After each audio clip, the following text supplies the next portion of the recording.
was Brayling and the slight horse, a gyre and a gimble in the way.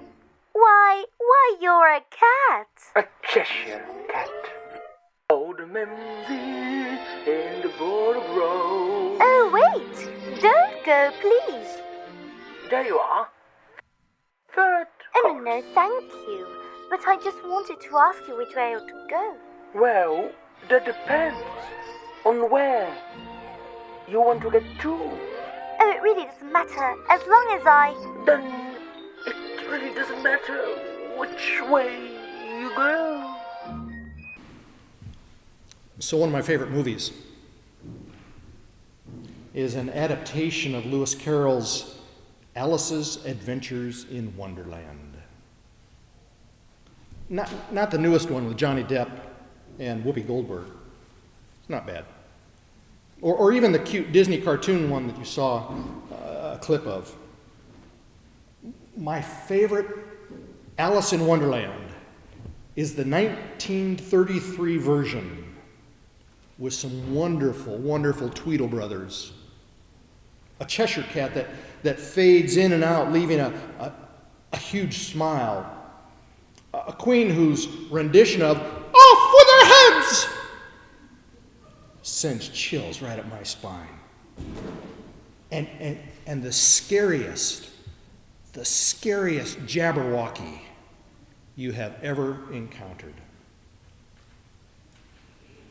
For those who haven't read the book or seen the movie, it's the story of Alice, a girl entering adolescence. Perhaps in a dream, or not.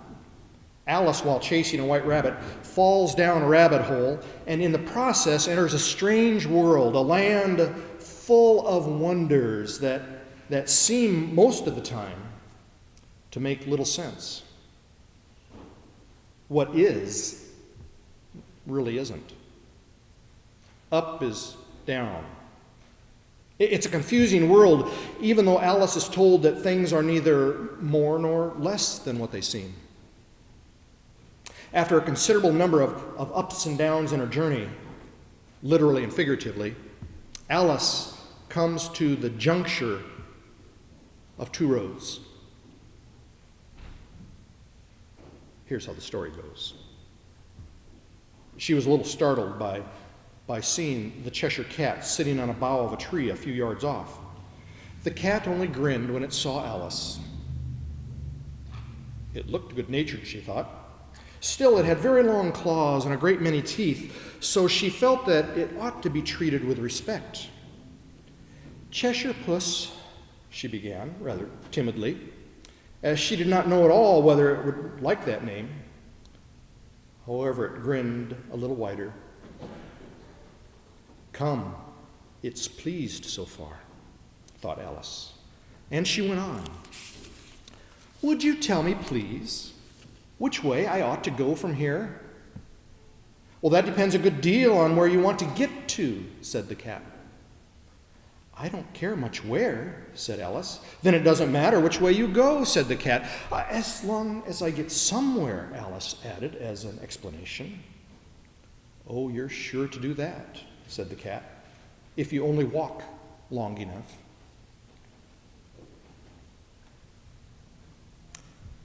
I would imagine that the two disciples walking on the road away from Jerusalem toward the town of Emmaus felt a bit like Alice, a bit confused. Their world suddenly turned upside down, a feeling that the direction they were taking, it didn't really matter. They just had to keep walking. There'd been so many ups and downs as they followed Jesus, and now that it was over, it seemed that the rest of the world, the rest of their life, the rest of everything would just be down.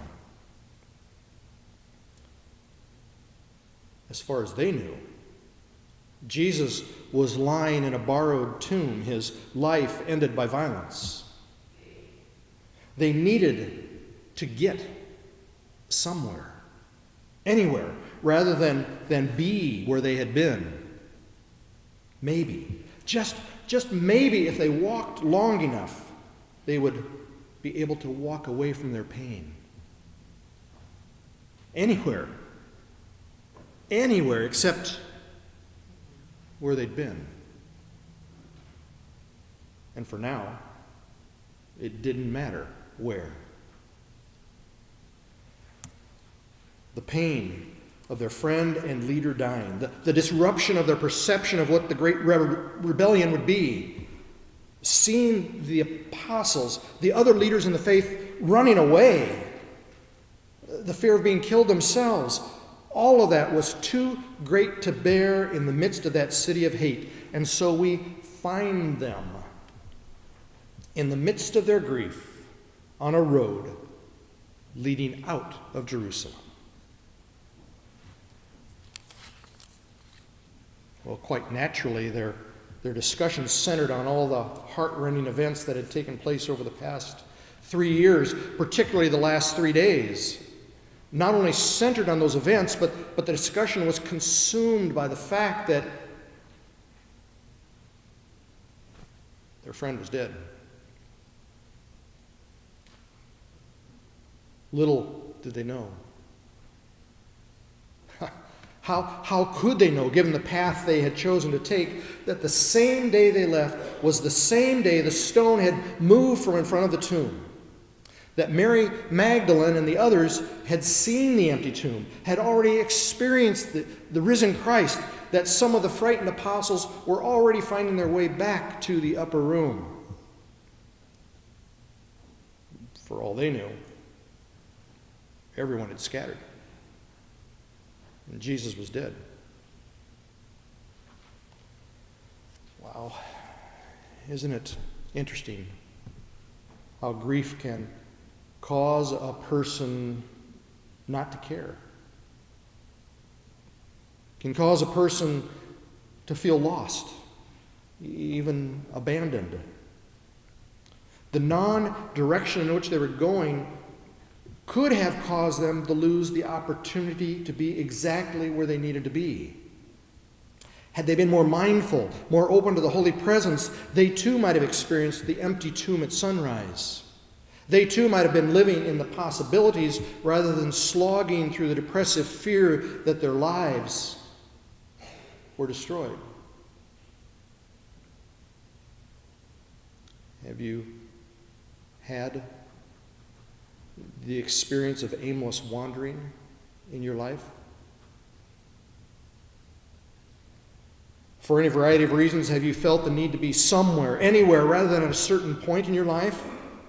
Or are you, even as we speak, running away from a hurt, a disappointment, headed anywhere but where you've been? Well, if so, I've got good news for you. The Sacred One is seeking you at this moment, seeking a way to help you find direction, find the way forward, desiring a relationship with you, wanting to walk with you and offer you guidance on your journey. Just as the Holy Presence journeyed with those spiritually aggrieved disciples and triggered their mindfulness through a memory. God wants to journey with you and transform your prior moments of grief into strength for the present moment.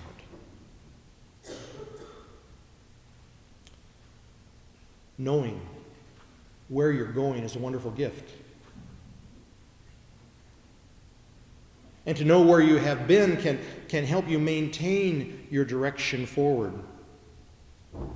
And so Jesus recounted for these disciples who were lost in their despair the faith journey they'd been a part of up to that moment. And when he finally broke bread with them and gave it to them, they understood and remembered.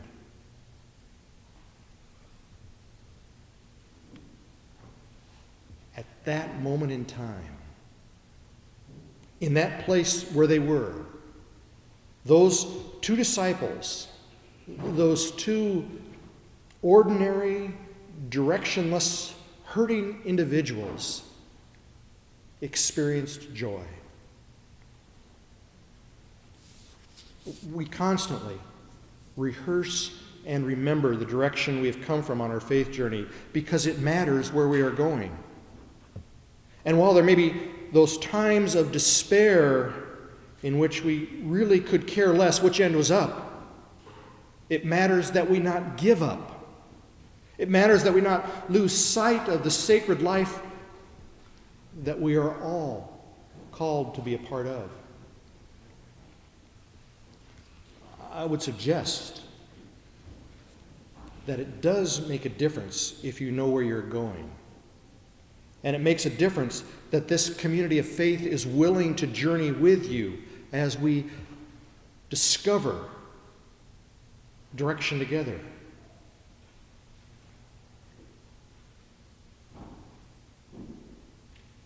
Be mindful when you feel the burning inside you. Be mindful of all of the moments of life. Be mindful, and in them you will recognize the Holy One. Just a thought.